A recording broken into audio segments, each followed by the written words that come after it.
All right, here we go. We're live. So I'm going to let Linda take it away and get us started. Good to see you again, Linda.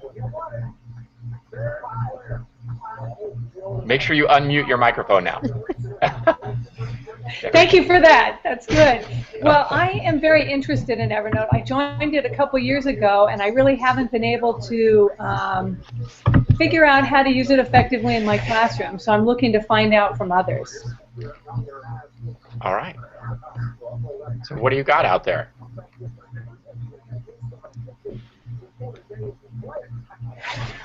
I'm in a similar situation. I've been using Evernote personally for quite a while, but I haven't used it with kids, and so I was hoping to get some ideas from folks that have. Okay. All right. So I have Evernote, and I'm kind of I would say novice with it as far as using it with kids. I'm mainly using it for observations right now. So I have each student has a notebook in my Evernote account, and then when I'm doing observations or taking notes, I use the notebook and take notes in there for my observations, and that's probably the biggest use right now for myself in my classroom with Evernote. Can the kids contribute to their own notebook? I believe you're able to do that, but I can't. I haven't. Oh, I shouldn't say I can't. I haven't done that yet. I've only done it just for myself. I have to say, I mean, I use it a lot for myself and for my own organization of things. And I had a student 2 years ago who really took it and found a way to make it work for herself. It kind of became her own digital portfolio where she could take notes and type her papers, store information. And now that we've gone to a one-to-one program this year in our 7th and 8th grade, it's something that I'm re-looking at about how to teach the students to use that as digital portfolios, to really store information that they find online in one place, particularly if they're doing a research project, because that's really where I've been playing with it. I find an article, I put it in a certain folder in a notebook, and if I need to take notes on something, I can take notes and keep it in that same folder, so everything's really organized in one place. And I think one of the key things is that it can sync across and also be shared. You know, a student could share it with their teacher so they can keep track of information. Yeah, that's what I've seen too, and I would like to. I teach elementary school, but we have Evernote on the iPads, and we have 6 of them. We have laptops, and we have 8 of those. And I would love to be able to have them submit to their own notebooks. I know you have to go premium, I think, for that, but. And I also see people having kids record their own fluency once a week and have it go directly to Evernote. I don't know how to do that. Well, that's a great idea. I'd love to know more about that. Yeah, who knows in here? That's a great one. I'm going to go explore. Yeah, that's what we use it for. I have 3 iPads in my classroom that the kids use, and then I have my own. And so what I set up is I have a premium account, but I'm the only one with the premium account. So in my teacher folder, similar to what I think, was it John? I can only see half of your lower third.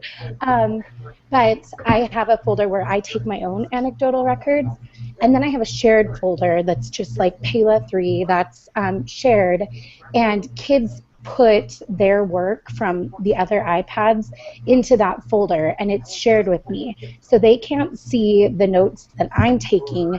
It's almost like a dumping spot for them to put in, and they've learned how to tag so that, you know, they tag their work. Like, for instance, I use it a lot for when they have a task on the iPads.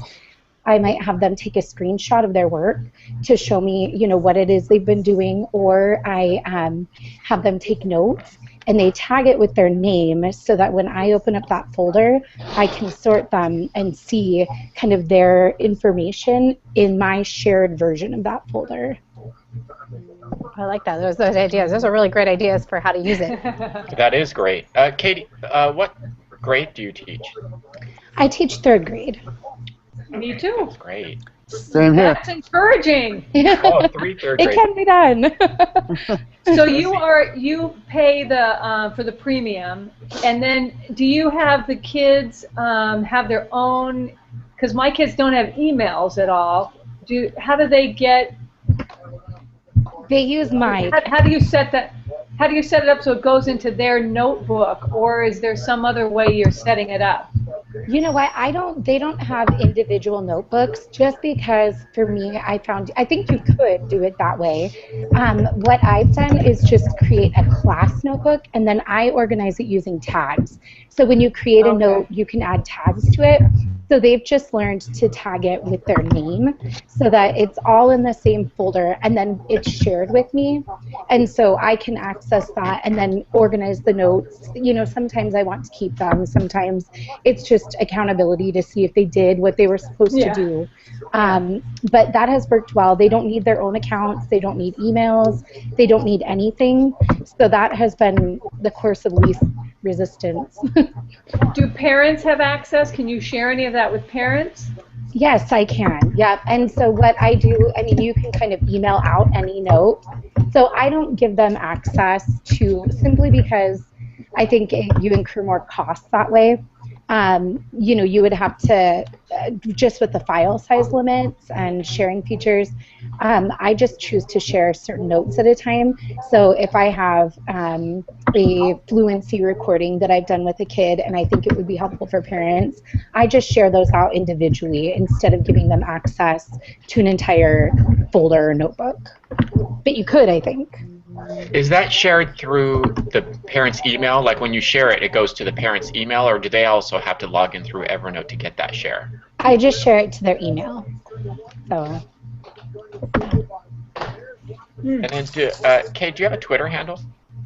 I do. It's at Kate Pava. So Kate, when they share it to you, they sign into the account with your email?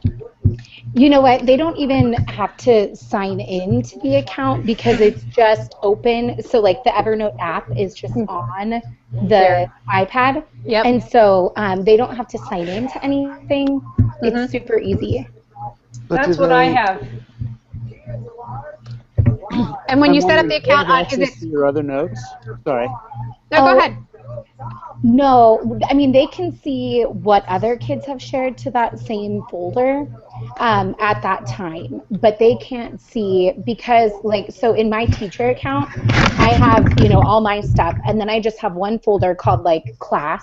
I think it's, you know, Payla 3 or class, and I made that open. And, you know, actually what I did do is, this is what I did. I set it up a couple of years ago. I have just a blank account, and that one is not premium. I have a free account that's just like a plain one, and I've shared that notebook with that account. So they don't have access to your personal notes? No. But if you did have your personal account open on other computers, they would be able to see your other notes. Yeah. But you're using an iPad that belong to the school in the classroom, not students' own iPads. Right. We're not one-to-one. I wish. No, I know, but it gives me thought because I have some that are, you know, school-owned, and then I have other kids who are as part of one-to-one, and also we have, with our younger kids, we're just doing BYOD. Oh, so it's a thought of how to go ahead and, I love what you're doing and how to incorporate that in other ways, but it gives me thought to look forward and to look into. Mm-hmm.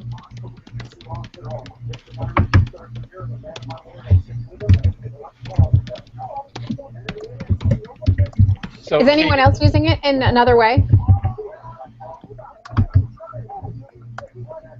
I'm only using it to gather, I would say it's a personal one, but it's basically things for the classroom, ideas, articles. I use that clipper, that web clipper, and I find that to be very useful with the tags, but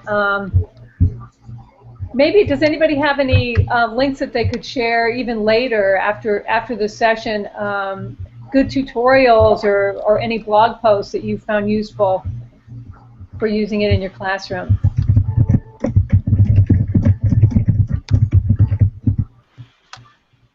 Oh, I don't. I think No, I think I might somewhere. You know, I probably do in my Evernote. I think I have some links that I will go looking for. That's been actually, it's been one of my goals that I've kind of decided. I laughed. We had our EdTech chat this week, and one of my resolutions out of it was that for 2014, you know, I've tried Evernote and then I walk away from it. and then I come back to it, and I'm like, I just stick with it and make it work, and Yes. figure out what have I put in there. Yes.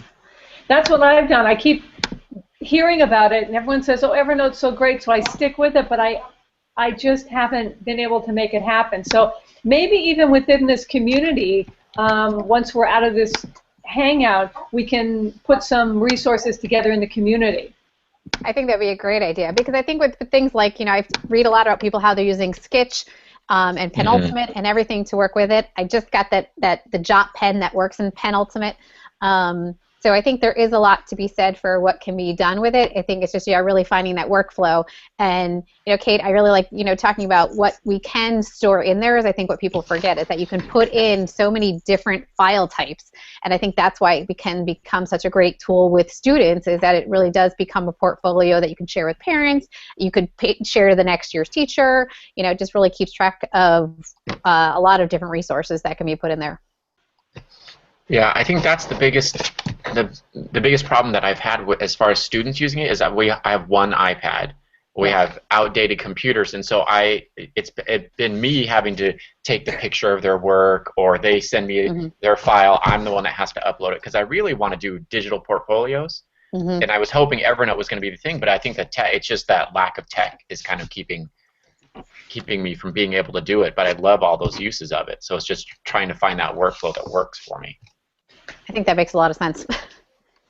Yeah, we have a lot of Chromebooks, so I think this will be actually ideal for the kids to be able to put their information in using Evernote on the Chrome browser.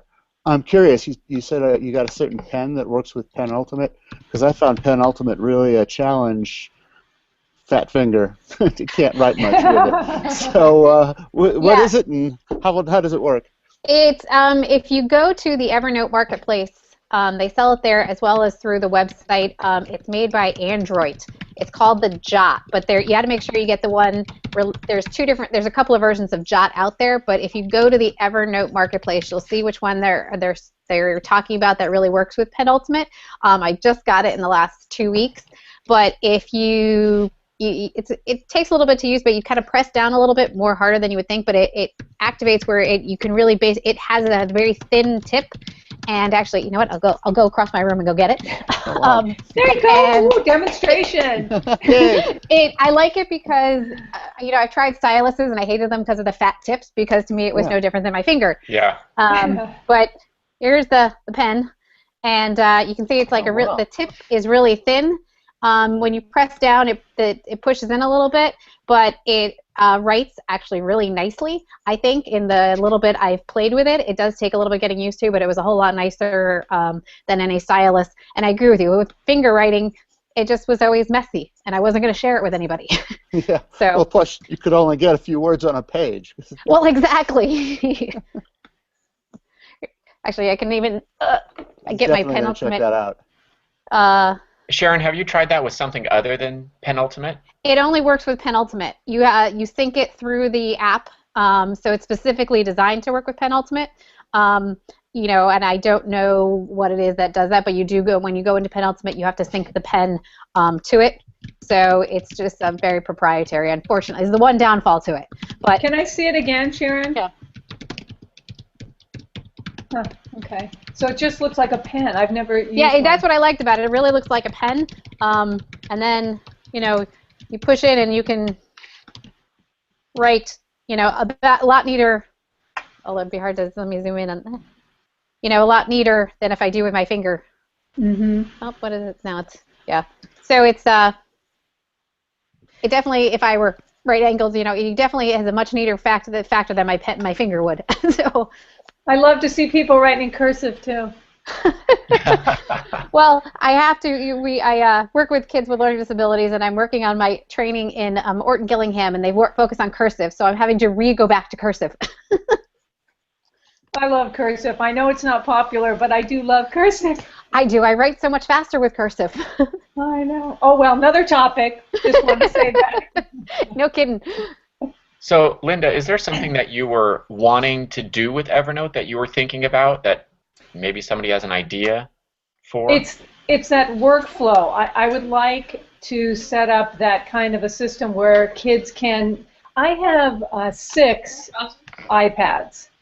And I'd like for them to start documenting things like in math and shooting it to me through Evernote or by some means, and people say Evernote's a good method. I'd like them shooting digital pictures and sketching them up and sending that. And I also was interested in publishing a lot of this work on our blog to kind of share out that way. And I did see, I think it was in one of those EduSlams where they were syncing Evernote with, oh, what was it? It was Pistachio or something like that, or I don't know what the name of it was, but they were able to sync the two of them together and publish. And I thought it was through Evernote. But I'm looking for a system of sort of documentation, portfolios. Yeah. Kate, do you know, is there recipes on if this, then that for Evernote? Because I think that might be a way to go. There aren't a lot. There's not really anything I found that would do quite what you're thinking of, Linda. Pistachio, that is the blog that posts that links to Evernote, and I haven't looked much into their terms of use, only because we finally got a handle on KidBlog, and I didn't really, wasn't ready to change it up just yet. Yeah, you can only do one thing at a time, too. Right. But there are lots of recipes. Like, I use it for documentation with parents. Like, if I get an email from a parent about a kid that I want to hang on to, I just have an if recipe that shoots that right into my personal Evernote so that I kind of just have it all together. So there are a lot, and I'm sure you could cook one up, but not that I've seen. That's pretty cool. Well, I'm hoping to look through some of the links that people have posted and maybe, like I said, have some follow-up in the community and see. It sounds like a couple of us are looking for similar things with Evernote. Yes. Have you There's definitely some uses out there that I think probably a lot of people out there have discussed. It's a matter of finding those resources. I mean, I really looking at some of the ambassadors have written up about and different things, and that's kind of what I'm revisiting. That there are those Evernote ambassadors who have really talked about how to use it in the classroom, and I think some great ideas. It's just again, keep sticking to it. I think into the follow through and really. For me, what I've been doing over the last 2 weeks is just for myself finding out how to really use the notebooks and the stacks so the organization stays clear for you. And Katie, I like the idea that you talked about, how about having a personal account and a school account. I think that's a great thought to keep things, so there is no unfortunate possible overlap, if you leave something signed in, because there are definitely things I wouldn't want kids to have access to. I think that's great consideration. Does anybody know if I could set up kid accounts without them having email through a central email, or does each kid have to have their own email that they can respond to in order to set up an account? I don't know. That's a good question. When I did EduBlogs, I just used I used my own email account, and then if you put a plus after your email address before the gmail.com, the Gmail doesn't read, or at least EduBlogs doesn't read anything after the plus. So all the kids I put their name after my email address, and then so anything that they do it actually goes through my email account. So maybe Evernote has the same thing. I don't know if that's an EduBlog thing or if it's a Gmail thing that doesn't read the plus, but anything after the plus they don't read, so they didn't have to have their own email. They may need an email because I know Evernote, they give you an email that if you email something to this particular email, it goes directly into your Evernote notebook. So I think they might need an email to make that happen. But it's a great suggestion to Evernote. If you follow them on Twitter, and they have Evernote educators, then it might be worth, a bunch of us saying, hey, this is something we'd like students to use it. Is there a way to create student accounts? That's a good idea. But I like the plus idea. That's a Gmail thing. I just heard about it last week. Yeah, I've never heard of that. That seems like a great option. If Evernote will recognize those as different emails, that would be perfect. That would be great. Yeah. All right. Well, it is 10:10, and that is our stop time. So, Linda, thanks for the session. Yeah, it was great. That was awesome. Oh, good, and thank you for great moderating. Yeah. I've already copied. I'm gonna paste all this chat box into Google Doc, and then I'll share it out with all of you. So Thank you. Thanks. Awesome. Thanks Great a lot. connecting. Great. Let's keep All right. collaborating on this, and it'll get us all going. Yeah. Have a great Yay! session too. Okay. Bye. Thanks a lot. Thank you.